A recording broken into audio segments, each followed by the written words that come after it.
Nerd News Now. 2, 1. Hello, welcome to Nerd News Now. It's the week of August 23rd, 2021. I'm with Kyle, Brainy, Mischian. Everyone's here, which is awesome. Define Kyle, here. well, within this realm of Because Skype. I am apparently in Space Jam. Oh, you're in Space Jam right now? Apparently. Which the green which screen will one? work. Oh, okay. He does The look second goofy one? enough to be in there. Hmm? I did finish the second Space Jam. Did you like? Yeah, I think once I got past the acting parts, it was fine. Once you got past the writing and the animation and the acting and the soundtrack, it was okay. I like the animation. I mean, I think that people are always going to have an affinity for classic animation, so anytime you upgrade it, it's going to be a problem, or it can be a problem. We as a society have, I think, all have individual distinct views of what animation should look like. And sometimes you just have to roll with it, Like She-Ra might be the greatest He-Man thing ever written, but people were so off put by the animation, they're like, no. But then it had to, went 5 seasons, and people were like, oh, okay, let me check this out now. And then conversely, like the new He-Man looks like the old He-Man, but like better, but people don't like it. So it's just, Well, it's because it's not He-Man, it's Masters of the Universe. yeah, that's my argument. But it's just like arguing also doesn't work in this day and age. Like you can't argue. Yeah. So I mean, you can try for sure, but just not be successful.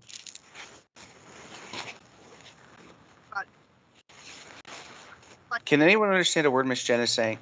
I cannot hear you right now. No.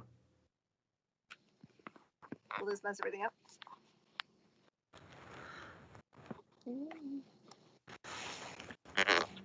I think that Dalek is interfering with your reception. You might want to have to send that to me. That would be an expensive ship. You already have an expensive ship coming in right now. That is true. You got some cool stuff, though, dude. Yeah. My wallet's going to kill me. Especially if when my wife finds out what I got, she'll kill me. What's so funny is that, like, I just feel like everyone was like, what just happened? There was a strafing run on the original art.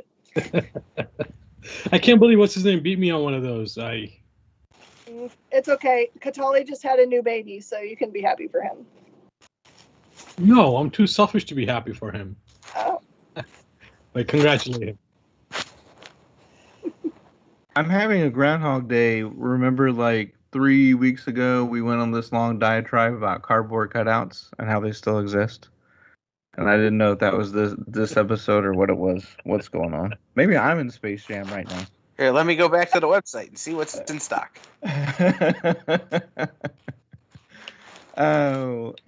Miss Jen, we'll start with you. What have you been up to this past week? Let's see. My dad got home from the hospital. My mom had her 75th birthday today. What else? I've had a crazy week in buying things on Saturday, despite the fact that I forgot to put up a notice that I was buying collections like I did the weekend before, in which no one brought me anything. I had 3 collections come in on Saturday. So most of my weekend was kind of like trying to figure out how to get it processed in time. Because as soon as people know that I've got new collections, they're like, it's blood in the water. Price of books, Miss Jen. I want to buy those things. So that's what I've been doing. It's been fun. Do people just wait on you to get new collections and then strike? Is that what you're saying? Yes. They're like, if you don't, I won't tell anyone if you won't, Miss Jen, if you let me in the box early. I'm like, I don't think so. I don't know why I've got this real distinct sense that I have to have everyone have an equal opportunity to claim stuff now. Doesn't make any sense, right? It's sold, whether it goes that way or not. But I don't know. Somehow in my brain, I'm like, everyone has to be able to have a chance to call it because I've been doing live sales for so long. Uh-huh. And Well, that's how I wait. lost the Thunderbolt original art. Yeah. And then, in which case I say, you still have to show up in the room and call it, but I'll let you know. Because Brainy already knew what it was. He just kind of like, he saw me pick up the art and he was like, claimed. Can Had you to. divulge anything that you picked up? Let me see. So the second half of the Tomball 90s comic book store came to me. So there's still more because he only has a little truck, so he can only bring a little bit at a time. So it's more minty 90s keys and minor keys, which seem to be the thing right now. Yeah, with all the stuff going on, it's a speculator heaven, I think. Mhm. All the random characters they made coming to the small screen and things like that, and just, nostalgia. I went the opposite direction with my weekend acquisition. What'd you What? do? I bought Pep 1 through 50. Aww. First That's cool. Archie, first Jughead, first Betty, first Veronica. You, Some get. where did you find that? I knew a guy who had it, and I just texted him and said, "You want to sell them?" He Okay. said, "Yeah, I could use Does a that new." work? Well, he goes, "Yeah, I could use 4 new tires on my car." So I bought him 4 No. tires in exchange for those comics. No way. What? For the first appearance of Archie, what year is that from? 1940. Well, that's got to be worth way more than 4 tires. It's not. They're not in immaculate condition. Oh, they're reader They're copies? maybe Okay. they're rough, but I have them. And I got them at a price where I could flip them, like where I could, if I wanted to sell them, I could make something on them. Like, I'm not gonna get rich on them. I'm not gonna make a lot of money on them, but I could advance them a little bit. So I was happy. I wonder what the heck else you could red paperclip for key collector comics like that. I love doing that kind of stuff. That was one of my favorite things to do when I had this store. Was I'll trade you these 3 pop vinyls that you really want for just that one comic you have that I know is worth money that I can advance, or stuff like. I loved doing that kind of thing. He misses retail. Yeah. I feel like there's probably a downside to retail though, Yes. which is all of it. Which is the having to deal with people. No, well, it's not just that. It's employees, customers, suppliers. All those are inventory. people so far. All of the Import- first 3 of the 4 were people, just for the record. And in the comic book industry, you add another 2 or 3 layers into it. Because you get the publishers, you've got the distributors in there, you've got individual suppliers and stuff. Man, and we still keep doing it, right, Miss Jen? I still have it deep in my bones. I every once in a while think about what it would be like to not come in the store and talk to people and sell things and try to figure out a way to do it better and faster and more efficiently and whatever. And I get like, the sweats. So I'm not ready. Wait, you get the sweats from the customers or from the not having customers? From thinking about not doing this every day. I'm not ready to even consider such a thing. My body just wakes up wanting to do this stuff, which is, I know, a sickness that I need to probably go to some kind of therapy. Well, what's interesting is, like, today I had one of those days where if I'd have had to go to the store, I would have hated it. I woke up with a migraine, and it used to be you just had to tough it out. You take a couple of Tylenol and just fight through your day, right? Because you can't not go to work. But today I got up, took a couple of Tylenol, and slept on the couch until 2 in the afternoon. Like, every hour or so I'd roll over and check my email and answer my emails and work on projects I was working on, and then I'd be like, all right, I'm back to sleep. I've really found the joy in not having to do it, but still getting to be involved. Yeah.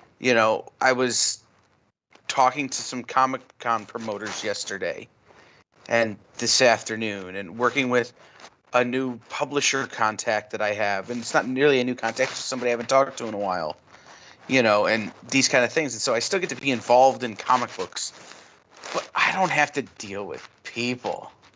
Like, in the sense that I do have to deal with people, but they can be through email. Yeah, I should go work for Miss Jen and become a buyer for her. That'd be more fun. I accept. I'm working on a guy right now who has a 35-cent Star Wars #1 in really nice condition, and several other key Silver Age books I'm trying to pick up. You have a few books that I want, so if you ever need the cash, let me know. I'll break into Miss Jen's bank. It's getting larger and larger every day. If I manage to succeed at getting these books, I will let you guys have first dibs. Yeah, I'm trying to cut down, man. Yeah, I'm but telling my 35 staff, cent it's not Star about Wars games. #1, always a good investment. Yeah. I actually had it in my possession. I don't know if I told you guys this. I bought a small collection from somebody, and they were a friend of the family. So I basically gave them a buyer's remorse clause. If you guys don't want it, if you change your mind, let me know, and I'll be happy to return them. And next day they changed their mind and they took it back. I was like, and at that time they weren't worth, they were still worth money, but not what the price they're garnering now, which is obscene right now. So I made them a decent offer at that time. Of course, compared to now, I'm like, yeah, that was a lowball offer. If they were to come in today, they'd get a lot more. But that's neither here nor there, I guess. My brain is broken. So Kyle, I just want to confirm this. Are you saying that you got first printings of PEP 1 through 50, and that includes PEP number 22? Mm-hmm. Okay. So, and you said you had to buy new tires for an entire used car sale lot, because that's No. what that would be. No. I just did the math. It wasn't. They were cheap tires. Like, they were name brand. I didn't buy them Chinese tires, but like. Oh no, but that would have been 250 cars worth of tires for just that one issue. Deal. But again, I don't know. I haven't gone through it really yet. Oh. I don't know how complete these books are. I don't. They're all rough. But now I have them, and it's in my collection, and I have them. Yeah, as long as the covers are attached, books or staples are there. They're still pretty. Right. But I don't know how many of them have tears. I don't know how many of them may be missing pages. I've not done the full research on it yet, but I know the #1 is good. It's complete. But I love one. There's a CG Seed page of number 22, just the 10th page. It's $210. What? No lie. Wait, what? Just a someone has just the page. Like, can you do that? You can grade a page? Absolutely. Yes. But what is that grade? What is that page grade as? Like a 0.1 or? Let me see. Let me go back to Best Net. What's interesting is my X-Men #4, and I thought it was in great condition. I never opened it or whatever. I sent it for CGC. It comes back at 0.5. Apparently, there's a page missing from there. And I'm like, what? Well, clearly you should have just got the other pages graded by themselves. Right. So when that gets graded, they just put PG up there, which means page. Page, yeah. It's just an authentic page. That's about it. I've never seen one like that. Yeah. So if I had to guess, Mark, I would say my number 22, just from looking at the photos, is somewhere between a 0.5 and a 1. It's in bad condition. I think $500 to $1,000 might be a reach on it. That's great. Well, that's a set of tires right there. So if that was the case, that'd be a good deal. That was just over a tire and a half. Oh, okay. Not even a set. Okay. I'm fascinated by people's ability to red paperclip. I can't do it. And I saw, so you're a TV guy. There's an episode of MASH that's built all around that. And I keep saying red paperclip because there was a news story like maybe 12 to 15 years ago or something like that where a guy had a red paperclip. Was it in Ohio? I might be I don't making that know. part up. I know the story you're talking about, though. But he basically went, or Brainy and Miss Jen, are you familiar with the red paperclip? Absolutely.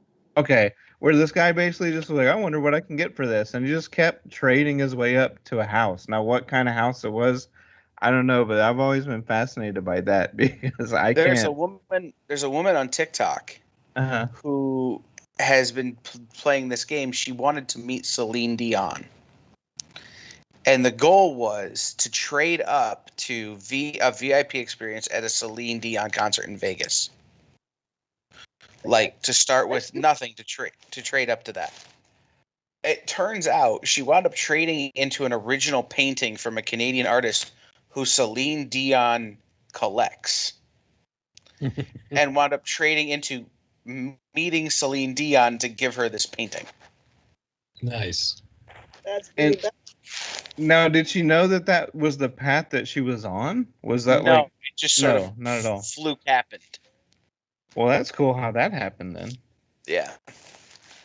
But so that's the real life story. But I remember probably seeing the episode of MASH 7 to 10 times somewhere within that, where they had to keep trading to get ice cream. I think it was ice cream. I Was like remember the thing they wanted. the first time I ever did it successfully as a retailer, trading like random things for other things, is I had a guy come in with an ASM 300, and I didn't have enough cash to offer him, and I had a gift certificate for an oil change, and I offered him, an amount of cash plus a gift certificate for an oil change, and I had gotten the gift certificate for the oil change for free. So I was out nothing. And I was like, oh, okay. I can incentivize people with other things they need. I think the And so craziest trade I've ever made was, you guys remember when I bought the storage locker to get the Toys R Us Mhm. bags? Yeah. In that locker was a whole bunch of Babies R Us furniture parts still in their boxes. So like the railings for it, or like the changing tabletop for a dresser. It was all this stuff. I was just waiting for a day when I could have a garage sale in the breezeway and get rid of all of it. And I went over to someone's house to look at a collection that they wanted to sell of toys and stuff. And I'm standing there talking to them. I'm telling them about this thing. They're like, as I walk through their garage, it's full of sealed furniture boxes. And I'm like, what are you guys doing? Your whole house is full of sealed furniture boxes. They're like, that's the business we're getting into. And I was like, I have $250 in my car to buy these toys with, or I could give $2,000 worth of Toys R Us or Babies R Us furniture. And they were like, in my mind, the furniture was worth none. I already got all my value out of the other things I got out of the locker. So that to me is like a win. When you find someone that needs something, you can make a lot of money out of it, and you don't need, you can get something you would much rather sell. That's a good trade. I wouldn't survive in a zombie apocalypse. There's no way. I can't barter. No? No. You just No. want to get rid of stuff, or? No, I mean, I just can't barter. I guess I don't have that ability to convince someone that they need what I have to the point of like getting a better deal in return than just cash or whatever. So, Yeah. And like sometimes it works out. Like in your example, I mean, you went in a room and saw a bunch of steel furniture, and were like, "Wait a minute." So, I mean, I would probably be able to put together something like that, but I wouldn't be able to trade in Goodyear tires for the first appearance of Archie Andrews. No way. I want to come see Kyle. The next time you have a table at a Comic Con, I'm gonna fly out there. I want to see what that's like. Mid-September. Oh, for real? Okay, well, the next one, or maybe in a year. Okay, Halloween weekend. We'll see what happens with travel and the world by then. It's true. I think Texas is still going to be around. We'll see. We'll make it. We'll be fine.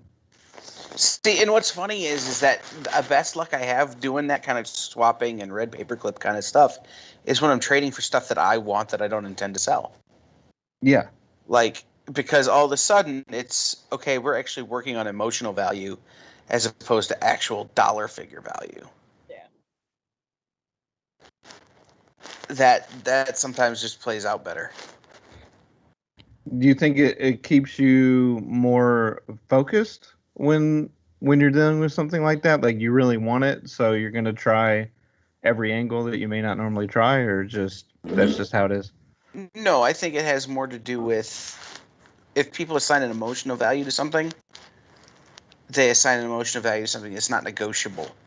Yeah, you can't talk your way through someone's like deep-seated desire to, their uncle told them that something was worth $10,000 that really is worth $100. You can't work through that emotional attachment to what their uncle said. Right. Okay. Right. So now it's instead of saying, okay, well, the dollar value of this thing is this, and you don't believe me, now we're at an impasse. It's okay. I get that what you have you feel is worth this. To me, that value is the same as the value on this thing.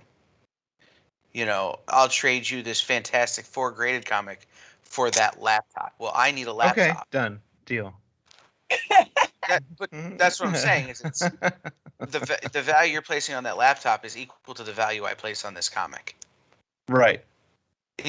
Or the value you place on a new set of tires on your car that is dangerously unsafe is equal to what I'm willing to pay for this collection of beat up old comics. I think there's certain comics I would just give up my tires and become preference on, and that would be fine. Mm-hmm.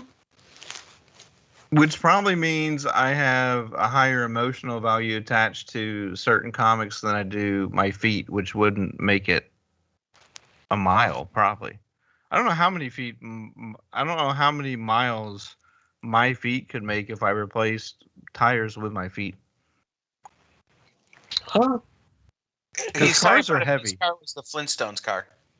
I think it would be a Ford Escape. I don't think I would make it at all. I don't think I can move it 1 foot.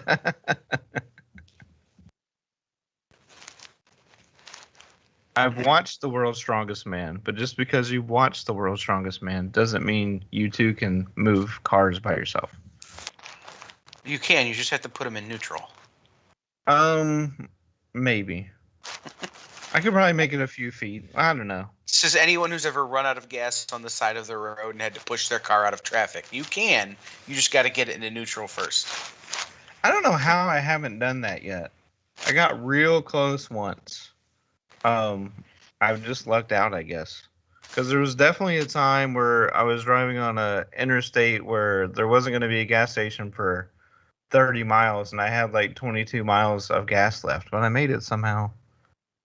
I figured I would have done that by some point. So I've got a story for you guys. Okay. Ever had this kind of experience before? It just tickled me. So this is an experience where the person that's called you on the phone that wants to sell you something already has in their head way too high a value on something. They haven't told you what the price is, but you can just tell from the discussion, okay? So this morning before the store opened, someone called me and said that they had a bunch of Transformer figures that they wanted to sell me. And the place that they were going to take them to sell them, so they prefaced it by saying, I've shopped the collection around and I've got a couple offers on it, but I went to go to the store too, and they're not open. Like like they're gone, like they're closed. So I'm like, I don't think to myself, when did this person give you this offer? So they're like, he's like, how much are you interested in buying them? And I'm already in my mind saying, I'm not going to buy this collection. Like, there's no way, because this guy's already got something big in his brain. Tell him I'll give him a laptop. There you go, laptop. That would have been a good trade, maybe. So I say, I think I recommended another place for him to go and try to sell it. And he's like, you're not interested in it? Because I'm kind of near where you are. I'm like, well, it was a Transformers collection. And I said, well, is it boxed? And he says, no, it's loose and mint condition. And of course, in my brain, I'm thinking it might not even be vintage. It might just be recent ones. But I don't deal in loose right now. I don't have a way to display them. I'm so full on stuff. So I told him, I said, I'm not buying loose collections, but I'll take them in on consignment. And he goes, what does that mean? So I explained it to him. We do the 50-50 split, which I've been doing for, a decade or something, and no one ever blinks. And he just doesn't even say anything to me. He just says, what? No. And then starts talking to somebody else, like he forgot to actually hang up on me. And he's like, this MFR, there's no way. Keep my stuff and make me wait and only give me half. And so now that I'm hearing this, I'm like going, oh, he was definitely going to try to ask me for more than half on these items. So he's not interested in half in the long term either. But it was just funny. He went on a really long talk, and I could hear him talking to his girl. Just I said out loud, I'm like, I'm still on the phone. I had a guy come in one time with a first Iron Man. I forget, whatever, Tales of Suspense, first Iron Man. And it was beat. I mean, it was bad. It was a 2, maybe a 3. And I made him an offer of what I could afford to pay for it. And he goes, I've gotten higher offers than that from other stores in town. Now, I know the other stores in town, and none of them buy. Right. So he's lying to me. Yeah. And I go, I would run out my door right now, run to that other store, and get that money. And he goes, really? I go, absolutely. He goes, so you don't even want to try and beat them? I go, not if they're offering you more than I'm offering you, and it's another store in town. Oh, you should run over there and get it, because those guys don't actually buy comics. So if they're making you an offer, somebody's doing something out of character. You should take it. Oh, well. I meant out of town. Well, that isn't what you said. I go, so I'll give you exactly what I offered you, and you can walk away with some money in your pocket, or you can drive to Detroit or Indianapolis or someplace else and try and find somebody who will pay you big money for that book. And he just got all angry at me and walked out. And 3 weeks later, he came back and took my offer. Mm-hmm. Oh, I thought you were gonna say he was gonna drive, but he needed a spare tire, and you're like, aha, red paperclip. And that's where it all started. Spare tires for spare comics. The end of the page on that was I traded that piece for a signed Bill Sienkiewicz Dr. Doom 1 in 1,000. Ooh. Because I couldn't move that piece, so I traded it for something I could move. Yeah. Yeah. For sure. How so? I'm the one on the the, not that you guys don't buy stuff, but I'm just a buyer. I don't have the retail comic selling experience. In 2021, there's something, Miss Jen, that I immediately thought of when you were telling that story is it's 2021. So this guy should have a Microsoft Excel spreadsheet with pictures attached, maybe an Instagram video, or just a Google Doc video that he could send you and immediately and then on the buying end, I'm wondering, do you guys ever do comps? Because if you had a set percent, I buy at this percentage of eBay comps, and my reasoning is this because there's no buyer fee, there's no shipping, there's no taxes, so I'm estimating that you're we're gonna take 17% off the comps from that. Like, to me, I'm watching all these videos of sports card shows and dealers, and it's all about comps, comps, comps. It's like, what are the last 5 times this basketball card just sold? Here's the average. Okay, I'm gonna offer you 17% of that. Okay, like, so is it that easy and people just make it difficult, or is there like is it just all gray area? Brainy looks exhausted just thinking about it. Yeah. No, it's an interesting question. Because I just think, especially with graded comics, it should be a no-brainer, right? Like, I can type in the exact comic, the exact grade, know that it's authentic. Here's the last 5 prices it sold for on eBay. Here's what the seller fee. Here's what they actually pocketed because of the fees and the taxes and the shipping and all that. So here's what I'm giving you. The downfall of that is, and I'd add on the future things to it. One, would I anticipate the price to be in about 6 months? Okay. And what I've sold on equivalent type of books. CGC books don't sell too quickly for us. We sell a few, a handful at a time because we've got the higher end, just an example, Something is Killing a Children #1. We had it at $150 when it was going for about $150. It didn't sell until it started shooting up, and then somebody just came in and got lucky and bought it at $150. And but that sat around for 3 months for us when it didn't sell. That's 3 months worth of money that we could use to buy other stuff. So we also have to look at it from the perspective of opportunity cost. Could we sell more items using that money in a shorter run and cycle that money longer? So it's not just a comp. It's not. Where in the sports cards, they're moving so fast that they can turn around and sell that sports card in 2 days, 3 days, 4 days, because people are treating it like gold right now. So. And that's basically how the gold market works as well. They look at the current price, they look at the percentage rate of what they would cost for transaction fees, and that's how they do it. And that's basically how the graded sports cards are working. I don't feel we can do that in the comic book industry, especially not right now, because at least in my opinion, I think the market is too volatile right now. We see books going up and down every Tuesday, Wednesday. You'll see a spike. By Friday, Saturday, that spike might have dropped already. Correct me if I'm wrong, Miss Jen. Well, I mean, it depends upon what kind of collection that's walking in. If someone brings you in a handful of keys or minor keys, those are easy enough to look on. There's apps out there that have kind of like the high-low. With eBay, you can look for comps. Correct. Because I don't like to just do pie in the sky guesses on stuff that I'm not super familiar with because the prices change so fast right now. For big collections, I'll thumb through them. I'll eyeball what I think they're the books that are the money. I add that in my head, and that's the price point I'm thinking about for everything. Correct. And usually I'll let it, just like Negotiation 101, you always ask the person who has the collection what they're interested in selling it for. For example, this weekend, one of the collections I bought was he just brought in this little, like one of those portfolios full of books.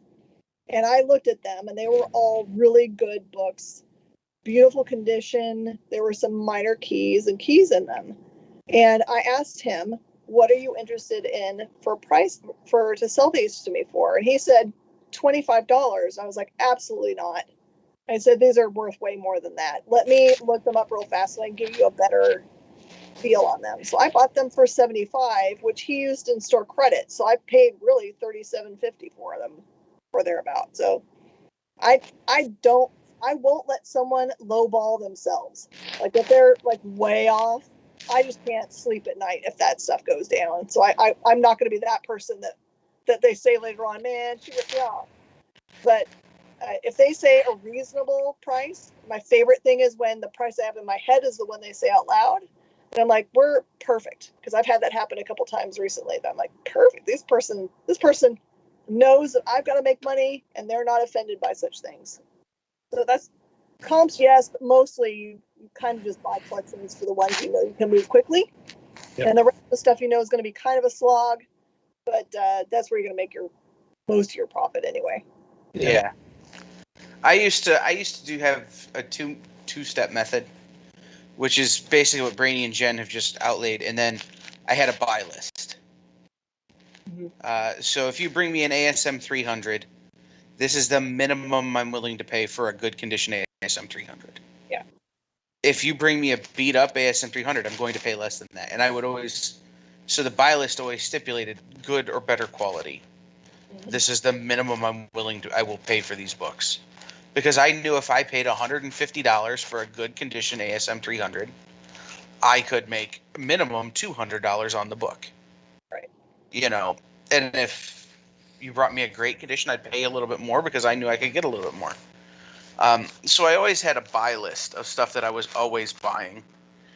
And at one point, that list was just this ridiculous murderer's row of Marvel keys. So it was first Deadpool, first Cable, ASM 300, just ridiculous stuff.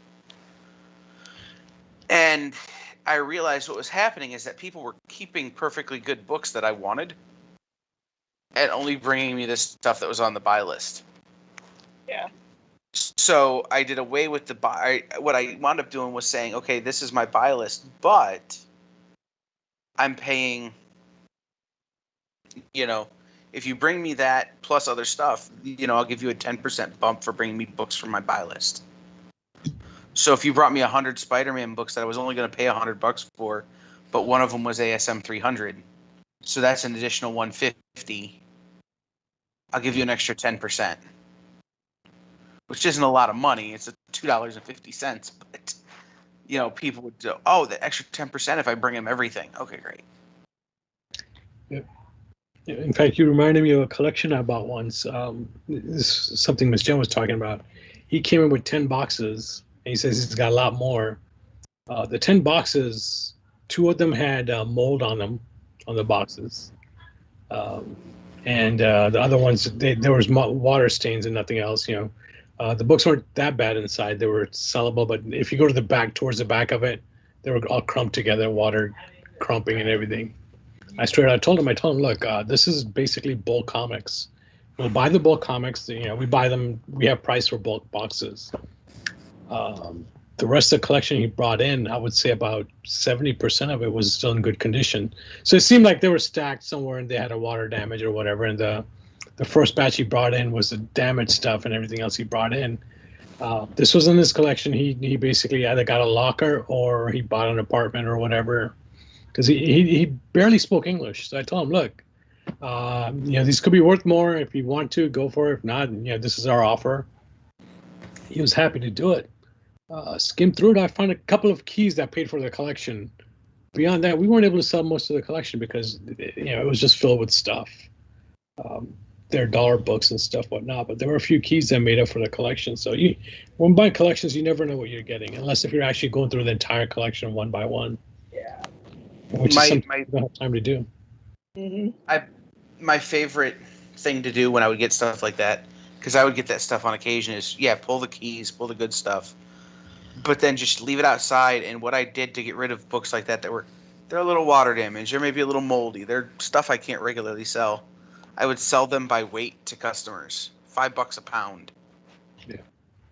And just set outside, have somebody set outside with a mail scale. That's something I might do with the last collection I just bought. Same thing. We bought a small collection. They're like, I just want to get rid of it. And I looked at them like, man, I just felt bad for the family because it sounded like their father had passed away or whatnot. Or either that or he got kicked out of the house and they just wanted to get rid of the books. I felt bad, so I bought the collection. I'm every time I go to this, I'm like, I don't know why I bought this collection. Mm-hmm. We do emotional buys, right? Yeah. Oh yeah. But hey, man, I just think to myself, if I was in their position and really in a bad spot, I would rather give them the money for the collection so they don't get desperate enough to do something super bad. Yeah. So I almost always, when they look like they're just like on their last like they've been turned down, and they're just you're gonna crush their spirit. I'm like, well, I'll figure out. Like I bought a collection 2 weeks ago that he basically said that his boyfriend died, and he was trying to make money to arrange for the funeral stuff. I was like, well, you tell me what you want for this collection, and he said, and I just paid it to him. I was like, what you need is what I'm going to give you. It's just like, people are going through real crap right now, and if I can help them out, I'm gonna. Yeah, I bought a collection one time, and the family was really cool about it because I had to string them along a little bit because I couldn't afford it at the time, but I wanted the collection. So I would buy 2 long boxes at a time every 2 weeks from them. And it took like 16 weeks to buy them all. And turns out the son had been collecting to start a store, got T-boned by a drunk driver and killed. And they're like, we just need these out of the house. I'm like, I will pay you whatever you're asking, but we can only do it 2 boxes at a time. You know, like at this pace, they're like, that's great. We're good with it. But when I went to look at the collection the first time, I had a pretty good wad in my pocket, and I pulled a bunch of Mirage Ninja Turtle first prints. Wow. And I go to this family. I go, look, in my pocket right now, I've got $3,500. Like, I'll give you this, but just know that these books are worth triple that. So you guys just keep them and part them out. And they're like, no, just take them. No, you don't understand. I go, so I paid more per box than I would have liked to have paid per box to give it back to them over time, and they never knew. And that. Brilliant. I still think about that kid. Man, that's the emotional side of collecting right there, for sure. So, I know we've been talking for a while now, and I know Brainy said he's got a dip, and I'm at 17%. So, is there things we actually need to talk about? Yeah, but we can let Brainy go. Yeah, right. But like, I'm get gonna out of have here, to go man. too, like, because I'm gonna run Okay. out of charge. I thought you meant like just emotionally or No, my food battery. wise or something. Oh, My battery. battery's Okay. 16%. Yeah, we can make it 14 minutes, I bet. But we're gonna let Brainy go. Brainy, thank you for your insight as usual, and we'll see you next time. Sounds good. Take care. Appreciate it. Love to your family. Yeah, I do want to talk about some news that consumed the world. Is everyone was super miffed, like, where's the Spider-Man trailer? Where is it? Where is it? Where is it? Where is it? Where? And then there was like this leak, and then people said it looked like Bigfoot and don't watch it. Well, it actually came out 5 minutes before the show started tonight. No. So I saw it. So the official link is up. Kyle just doesn't care. He cares way more about his phone battery than Spider-Man No Way Home. It's fine. I won't watch the trailer, which is the same thing I would say about the movie. Oh, okay. Well, there you go. Hashtag not my Spider-Man. Oh, well. There you go. I'm a Tobey Maguire Spider-Man. First 2 Sam Raimi movies, the only ones that count. Yeah, but what I'm saying is, everyone assumes he's going to be in this one. Yeah, I was going to say, wink, wink, nudge, nudge. Well, Yeah. that's what I'm saying. When somebody goes, hey, Tobey Maguire's in it, then I'll go see it. Okay, all right. Well, the trailer doesn't dispose that quite yet, but Miss Jen, I know you've been selling comics live hours before we do this, so I'm assuming you haven't seen it yet. But out of Spider-Man, Shang-Chi, and the Eternals, which one of those are you most excited for? Honestly, I'm the most excited to see the Eternals, just because I think it's going to expand my knowledge of a part of the Marvel Universe that I've known nothing about. Yeah, because like all the Jack Kirby Celestial stuff is wild. Mm-hmm. And especially now, I am wondering if the MCU announcing the Eternals was the cause for New Gods to be canned by DC, because they're both Kirby, they're both like worlds that he created. They're both sort of like off-world crazy stuff. Even though the Eternals, they're on Earth, right? But the Right. whole Celestials and gods and all that, and that would be unfortunate because the new gods are awesome. Yeah. So, but I am wondering, like, is that why that movie got scrapped? Because that was like the DCU movie I was looking forward the most to. But I would say the same thing that you just said for the Eternals, but for Shang-Chi, because I know what I've seen all the covers. I know that he's been around since the 70s and that he's been an integral part of some of the offshoot Avengers teams. So I'm interested in that whole thing and how they Well, reincorporate, the Ten Rings in kind of like a new stylistic way after some would say maybe Mandarin debacle, maybe in in Iron Man. Have you seen the Rotten Tomatoes Shang-Chi stuff? By the way, they've changed the pronunciation of Shang-Chi, Shang-Chi. which to Shang-Chi, which Okay. I do not like. So I appreciate that we're leaving it as Shang-Chi here. Well, I Because didn't it's know. always been Shang-Chi and it shall always be. But it's gotten great reviews on Rotten Tomatoes. Um, everybody seems really high on it. That's the movie I'm most excited to see. But I think Eternals will do more for me as a nerd.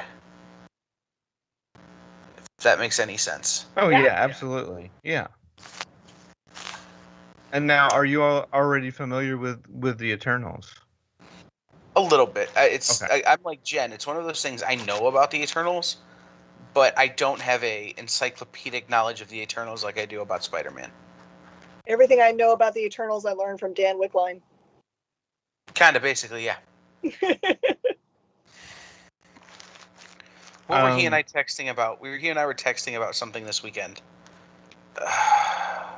Oh, I read an article on why the Ten Rings are maybe not everything they should have been, and how it had to do with stifling Jack Kirby's creative powers, and it was a whole big thing. Oh. Basically, going back to the Stan Jack feud, and it was really interesting. But Dan and I were talking about it. He's like, "Yeah, no, that's not a thing." You know what would be funny is if in the multiverse kind of, or I don't know if it would be the Doctor Strange part or what they're gonna put out there for Spider-Man, but wouldn't it be hilarious if there was another version of the Ben Kingsley Mandarin that comes back and actually is the Mandarin? He's in the movie. Please. Well, Kyle, I'm gonna get you that confirmation of Tobey Maguire whenever I do. But I can tell you there is a Raimiverse character in the trailer. Okay. So. And if it's anybody other than Bruce Campbell as Ash, we've missed an entire trick that we should have Oh taken. man, that would be a whole nother thing. All hail the chin. That would, yeah, if they were to somehow start putting other franchises in this multiverse, that would be nuts. Now, Kyle, do you need to go, or are you gonna just ride this out with your phone? I have 10% on my Okay. laptop. So Well, I'm here until we the got 10 laptop minutes. dies. All right, so we got 10 minutes, so let's just go ahead and let's go to comics. Let's just go to comics. Ooh, There's lots of stuff that happened, but we were already in this like collector retailer mode. So we'll just go to comics. So I actually have a list of some stuff coming out, and believe it or not, I have an opinion on one of the comics coming out, What? which I almost never do. Is But it Lesser of Lesser Gods? no, it's something very 80s. Ooh, okay. Zorro? And it's one of these comics, and I'm assuming you guys know about this, but you may not because it's probably not something that was available on your order list or whatever. But The variants for this series are going to be packaged with action figures. So I mean, they're going to be like $40 or more just for a normal person to get them. Oh snap! Yeah. So it's So definitely Zorro. no, what is that? There's a Zorro comic coming out this week, so. Oh, okay. No, this is Transformers Shattered Glass. Oh, okay. And Hasbro Pulse has created action figures for 5 of the characters, and conveniently, it's a 5-issue miniseries, so these HasbroPulse.com variants exist within backing of each of these characters. So, but I'm intrigued by that idea. Where, what if the Autobots were Decepticons and vice versa? So Optimus Prime and Bumblebee are the bad guys, and Megatron's the leader of the good guys. And this was a concept that was first done like in 2008 at a Transformers convention. I think just someone, because they've always been artistic with the figures and like just mock them up, different paint schemes and things. Um, and then we've seen in the Netflix series where Mirage was like, because he's an Autobot spy, obviously, he was posing as a Decepticon, but I've never seen it like this. There was rumors of a Shattered Glass animated episode in the for season 4 of the most current Transformers series that was canceled. But this is the first time it's going to be in full blown comic book form. So that's my 2 cents for comics for this week. But other than that, we have Detective Comics 1042, Amazing Spider-Man 72. We've got Something is Killing the Children number 19, which just continues to be red hot, right? Yep. We have Department of Truth number 12, which is also red hot. And I'll let you guys throw out anything else to keep an eye out on this week. So for me, it's Suicide Junkies from Source Point, which is going to be super fun. And then from Albatross Funny Books, Lester of Lesser Gods, which is Matt Cushing, Lucky Yates, Eric Powell. Which will be that book will be stupid in the best possible way. And then a book that I normally wouldn't buy because of where it comes from, but Crisis on Infinite Quarantine from Aardvark. Yep. You gotta have it. Like, it just, if you don't buy it, you're missing out on all the jokes. Those are the number ones for me. Batman Reptilian 3. Broken Gargoyles, Sin and Virtue 3. Cherry Blackbird 2. Dark Blood 2. Some of that kind of stuff. My week is weird. It's good stuff, man. Icon and Rocket, by the way. Just don't miss out on Icon and Rocket. No. I'm excited for the Spacecraft Smithsonian coloring book myself. What is that? So the Smithsonian has been putting out a series of coloring books. They did dinosaurs, aircraft. I can't remember. There's at least 3 of them that are out there, and this one's spacecraft. So they're really nice. They like have coloring side, but then on the facing page it tells you all about that thing. So you learn stuff too and get smart. I finally get to read Frank at Home on the Farm. You've never read it before? Well, I read the first issue and was like, nope, I need this as a trade because I wasn't going to be able to wait for the second issue. So the trade for that comes out this week. It is one of those books that just messes you all the way up. I wanted to be able to binge it.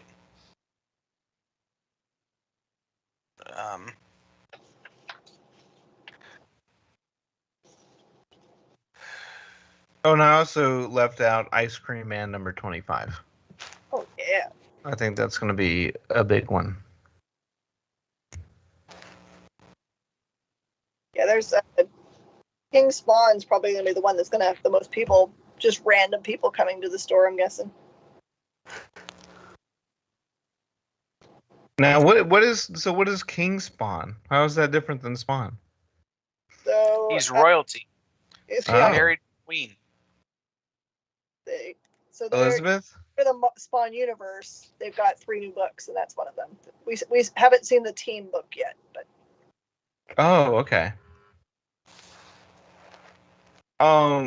There are a lot of comics every week. yep. Mhm. Like on average, Miss Jen, on average, how many comic issues are on that order form that you fill out? I mean, to choose from. Is it got to be like 50 plus or what? I don't. It's a difficult thing because I don't do the entire form, so I stop when I get to where the manga starts and the T-shirts and stuff. So if you were a person that bought T-shirts and toys and all that other stuff from Diamond, it's a really long list. It's a It would lot. take me 2 or 3 days. Mm-hmm. Like no one's mentioned Techno Freak or Dancing with the Dragon or Stud and the Bloodbath #1. Hey man, I'm totally really wanting to read that one. I talked to them today. That's from CEX, Comics Experience Publishing. Good folks. Both of them, the 2 publishers, have in the past worked for Marvel. Oh, okay. But they formed recently, I don't know how recently, but they made an online comic book school called the Comics Experience, and you can register and actually take classes and get advice from peers that are working in the industry and learn your craft. The only thing that they said they don't really have right now is inking, because there's not a lot of call for it because of the advent of the digital age. But you can learn how to edit, letter, pencil. Yeah, but what if you just can't draw? I mean, I would love to draw, but I can't, so. I am with you. Anything else to wrap up with? Comics related? News, specs, anything? I've seen a lot of uptick in interest in price on Moon Knight things because of, I think they dropped like what his costume looks like, I think recently. Yeah. So that's been a big move. There goes Kyle's battery. I think we lost Kyle and his battery. Yeah, all the Marvel stuff is going crazy. I'm sure as we get more trailers for more things, it's the spec market is on fire, but like what's actually going to stick, we don't know. But Moon Knight is a safe bet, and then people seem to be going all in on Punisher, which is funny because it's like, well, he's already had 2 movies and a show, and the show was awesome. But if and this is no spoilers from the trailer that was just launched, but it's like if Daredevil from Netflix pops up and Spider-Man, then it's game on. Because then you can then we know Punisher probably is going to be in Armor Wars, and that opens the possibility for the Punisher War Machine. So those all the covers of that run have been spiking really hard. Oh yeah. So Did you mention that Darkhawk #1 is out this week? I did not. No. So nostalgic. That's like the book that I think there's a whole bunch of people that like have in the comic book collecting groups have just decided that Darkhawk is the thing, right?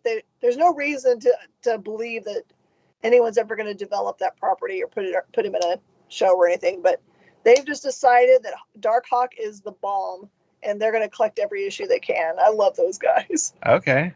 Yeah. But there are characters like that something does happen and they do become popular or be used in properties that no one thought possible before.